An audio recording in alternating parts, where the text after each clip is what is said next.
کیجیے گا۔ اس کے سارے جسم میں مجھے اس کی آنکھیں بہت پسند تھیں۔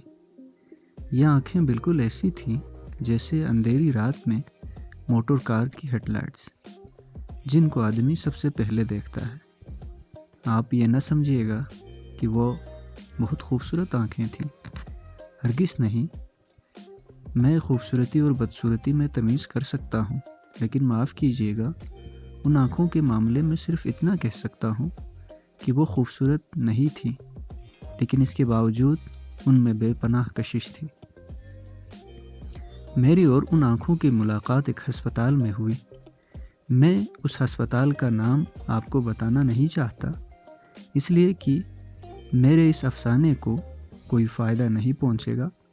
بس آپ یہی سمجھ لیجئے کہ ایک ہسپتال تھا جس میں میرا ایک عزیز آپریشن کرانے کے بعد اپنی زندگی کی سانسیں لے رہا تھا۔ یوں تو میں روا روی کا قائل نہیں، مریض کے پاس جا کر ان کو دم دلاسا دینا مجھے نہیں آتا، لیکن اپنی بیوی کے بہم اصرار پر مجھے جانا پڑا تاکہ میں اپنے مرنے والے عزیز کو اپنے خلوص اور محبت کا ثبوت دے سکوں۔ یقین مانیے کہ مجھے سخت کوفت ہو رہی تھی۔ ہسپتال کے نام ہی سے مجھے نفرت ہے، معلوم نہیں کیوں۔ شاید اس لیے کہ ایک بار بمبئی میں اپنی بوڑھی ہمسائی کو، جس کی کلائی میں موچ آ گئی تھی، مجھے جے ہسپتال لے جانا پڑا۔ وہاں کیجویلٹی ڈپارٹمنٹ میں مجھے کم از کم 2.5 گھنٹے انتظار کرنا پڑا۔ وہاں میں جس آدمی سے بھی ملا، لوہے کے مانند سرد اور بے حس تھا اور ان آنکھوں کا ذکر کر رہا تھا جو مجھے بے حد پسند تھی۔ پسند کا معاملہ انفرادی حیثیت رکھتا ہے۔ بہت ممکن ہے اگر آپ یہ آنکھیں دیکھیں تو آپ کے دل و دماغ میں کوئی رد عمل پیدا نہ ہوتا۔ یہ بھی ممکن ہے کہ آپ سے اگر ان کے بارے میں رائے طلب کی جاتی تو آپ کہہ دیتے نہایت واہیات آنکھیں ہیں۔ لیکن جب میں نے اس لڑکی کو دیکھا تو سب سے پہلے مجھے اس کی آنکھوں کی طرف متوجہ کیا۔ وہ برقع پہنے ہوئی تھی مگر نقاب اٹھا ہوا تھا۔ اس کی آنکھوں میں دوا کی ایک بوتل تھی۔ وہ جنرل وارڈ کے برآمدے میں ایک چھوٹے سے لڑکے کے ساتھ چل رہی تھی۔ میں نے اس کی طرف دیکھا تو اس کی آنکھوں میں، جو بڑی تھیں نہ چھوٹی، سیاہ تھی نہ بھوری، نیلی تھی نہ سبز، ایک عجیب قسم کی چمک پیدا ہوئی۔ میرے قدم رک گئے، وہ بھی ٹھہر گئے۔ اس نے اپنے ساتھی لڑکے کا ہاتھ پکڑا اور بکھلائی ہوئی آواز میں کہا، تم سے چلا نہیں جاتا۔ لڑکی نے اپنی کلائی چھڑائی اور تیزی سے کہا، چل تو رہا ہوں، تو اندھی ہے۔ میں نے یہ سنا تو اس لڑکی کی آنکھوں کی طرف دوبارہ دیکھا۔ اس کے سارے وجود میں صرف اس کی آنکھیں ہی مجھے بہت پسند آئی تھی۔ میں آگے بڑھا اور اس کے پاس پہنچ گیا۔ اس نے مجھے پلکیں نہ جھپکنے والی آنکھوں سے دیکھا اور مجھے ایکس رے کہاں لیا جاتا ہے پوچھا۔ ایکس رے کہاں لیا جاتا ہے؟ اتفاق کی بات ہے کہ ان دنوں ایکس رے ڈپارٹمنٹ میں میرا ایک دوست کام کر رہا تھا اور میں اسی سے ملنے کے لیے آیا تھا۔ میں نے اس لڑکی سے کہا، آؤ میں تمہیں وہاں لے چلتا ہوں، میں بھی ادھر جا رہا ہوں۔ لڑکی نے اپنے ساتھی لڑکے کا ہاتھ پکڑا اور میرے ساتھ ہی چل پڑی۔ میں نے ڈاکٹر صاحب کو پوچھا تو معلوم ہوا کہ وہ ایکس رے لینے میں مصروف ہے۔ دروازہ بند تھا اور باہر مریضوں کی ایک بھیڑ لگی تھی۔ میں نے دروازہ کھٹکھٹایا۔ اندر سے تیز و تند آواز آئی، کون ہے؟ دروازہ مت کھٹکو۔ لیکن میں نے پھر دستک دی۔ دروازہ کھولا اور ڈاکٹر صادق مجھے گالی دیتے دیتے رہ گیا۔ او تم ہو؟ ہاں بھائی، میں تم سے ملنے آیا تھا۔ دفتر میں گیا تو معلوم ہوا کہ تم یہاں ہو، آ جاؤ اندر۔ میں نے لڑکی کی طرف دیکھا اور اسے کہا، آؤ۔ لیکن لڑکے کو باہر ہی رہنے دو۔ ڈاکٹر صادق نے ہولے سے مجھ سے پوچھا کون ہے؟ میں نے جواب دیا معلوم نہیں کون ہے، ایکس رے ڈپارٹمنٹ کا پوچھ رہی تھی۔ میں نے کہا چلو میں لیے چلتا ہوں۔ ڈاکٹر صادق نے دروازہ کھولا اور زیادہ کھولا۔ میں اور وہ لڑکی دونوں اندر داخل ہو گئے۔ 4-5 مریض تھے۔ ڈاکٹر صاحب نے جلدی ان کی سکریننگ کی اور انہیں رخصت کیا۔ اس کے بعد کمرے میں ہم صرف 2 رہ گئے تھے، میں اور وہ لڑکی۔ ڈاکٹر صادق نے مجھ سے پوچھا انہیں کیا بیماری ہے؟ میں نے اس لڑکی سے پوچھا کیا بیماری ہے تمہیں؟ ایکس رے کے لیے تمہیں کس ڈاکٹر نے کہا؟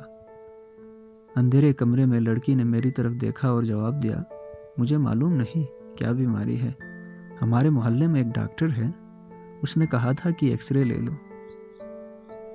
ڈاکٹر صاحب نے اس سے کہا مشین کی طرف آئے۔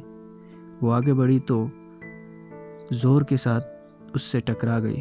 ڈاکٹر تیز لہجے میں اس سے کہا کیا تمہیں سجائی نہیں دیتے؟ لڑکی خاموش رہی۔ ڈاکٹر نے اس کا برقع اتارا اور سکرین کے پیچھے کھڑا کر دیا۔ پھر اس نے سوئچ آن کیا۔ میں نے شیشے میں دیکھا تو مجھے اس کی پسلیاں نظر آئی۔ اس کا دل بھی ایک کونے میں کالے سے دبے کی صورت میں دھڑک رہا تھا۔ ڈاکٹر صادق 5-6 منٹ تک اس کی پسلیوں اور ہڈیوں کو دیکھتا رہا۔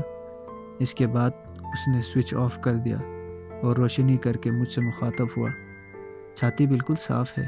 لڑکی نے معلوم نہیں کیا سمجھا کہ اپنی چھاتیوں پر جو کافی بڑی تھیں دوپٹے کو درست کیا اور برقع ڈھونڈنے لگی۔ برقع ایک کونے میں میز پر پڑی تھی۔ میں نے بڑھ کر اسے اٹھایا اور اس کے حوالے کر دیا۔ ڈاکٹر صاحب نے رپورٹ لکھی اور اس سے پوچھا تمہارا نام کیا ہے؟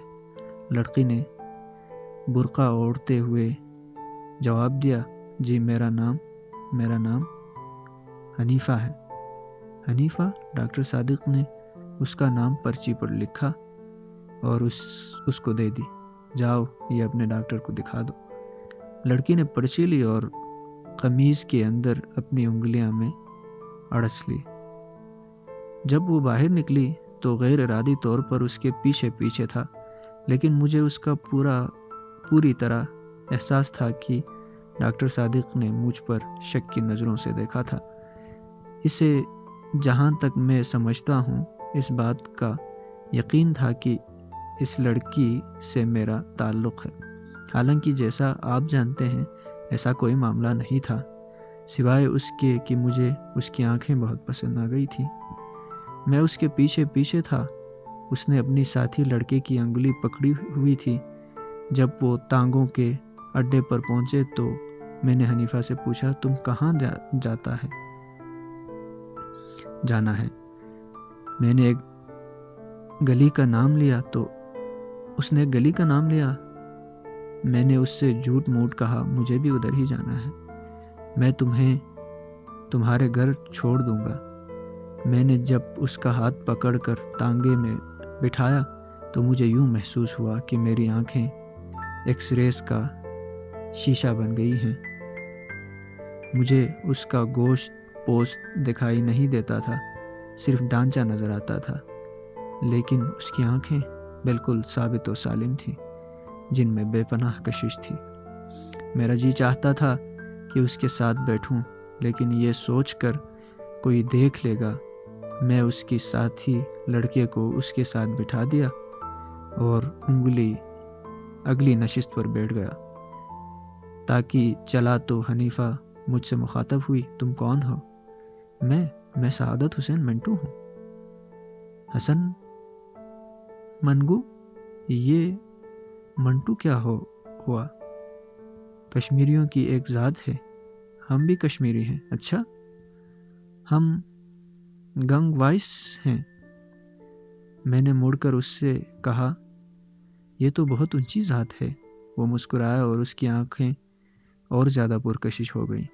میں نے اپنی زندگی میں بے شمار خوبصورت آنکھیں دیکھی تھی، لیکن وہ آنکھیں جو حنیفہ کے چہرے پر تھیں بے حد پرکشش تھیں۔